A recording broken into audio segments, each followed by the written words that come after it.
అంతగా లైమ్ లైట్లో లేని హీరోయిన్లే కెరీర్కి హెల్ప్ అవుతుందని సీనియర్ హీరోలతో ఛాన్సులు దక్కించుకుంటున్నారనే టాక్ ఉండేది.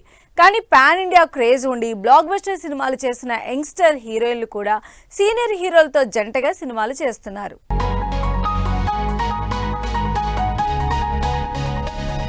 వరుసగా బ్లాక్ బస్టర్ హిట్స్ తో బాక్సాఫీస్ దగ్గర వేల కోట్ల కలెక్షన్లతో సౌత్ టు నార్త్ దుమ్ము రేపుతోంది రష్మిక మందన్న. ఇంత క్రేజ్ ఉన్న ఈ స్టార్ హీరోయిన్ కూడా తనకంటే 30 ఏళ్లు పెద్దవాడైన హీరోతో జంటగా నటించింది. 29 ఏళ్ల రష్మిక సికందర్ మూవీలో 59 ఏళ్ల సల్మాన్ ఖాన్కి హీరోయిన్ గా నటించింది.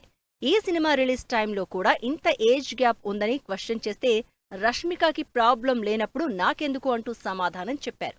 అంతేకాదు వీలుంటే రష్మిక పిల్లలతో కూడా నటిస్తాను అంటూ కౌంటర్ ఇచ్చారు సల్మాన్ ఖాన్. లేటెస్ట్ గా యంగ్ సెన్సేషన్ మమితా బైజు సూర్యకి జంటగా నటిస్తోంది. ప్రేమలు సినిమాతో సౌత్ మొత్తం హాట్ ఫేవరెట్ అయిన 23 ఏళ్ల ఈ యంగ్ హీరోయిన్ తనకంటే వయసులో 27 ఏళ్లు పెద్దవాడైన సూర్యకి హీరోయిన్ గా నటించడంతో ఆ మధ్య చర్చ జరిగింది.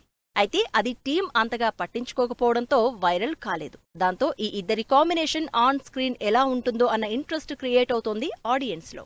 గతంలో మానుషి చిల్లర్తో నటించినందుకు విపరీతంగా ఏజ్ గ్యాప్ ట్రోలింగ్ ఫేస్ చేసిన అక్షయ్ కుమార్ తన అప్కమింగ్ మూవీ హౌస్ఫుల్ 5లో కూడా అదే ఏజ్ గ్యాప్ ఉన్న హీరోయిన్స్ తో నటించాడు.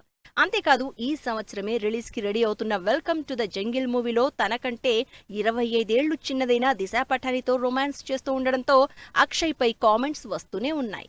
అమీర్ ఖాన్ కూడా తనకంటే 22 ఏళ్లు చిన్నదైన జెనీలియా డిసౌజాతో నటిస్తున్నారు. తన అప్కమింగ్ మూవీ సితారే జమీన్ పర్లో 60 ఏళ్ల అమీర్ ఖాన్ 37 ఏళ్ల జెనీలియాతో స్క్రీన్ షేర్ చేసుకుంటున్నారు. అయితే ఏజ్ ఎలా ఉన్నా అపియరెన్స్ వైజ్ చూస్తున్నారు కాబట్టి కొంతమందికి ఏజ్ పెద్దగా అడ్డంకిలా కనిపించడం లేదు. కానీ కొంతమంది హీరోలకు హీరోయిన్లకు మాత్రం సోషల్ మీడియాలో ట్రోలింగ్ ఫేస్ చేయక తప్పడం లేదు.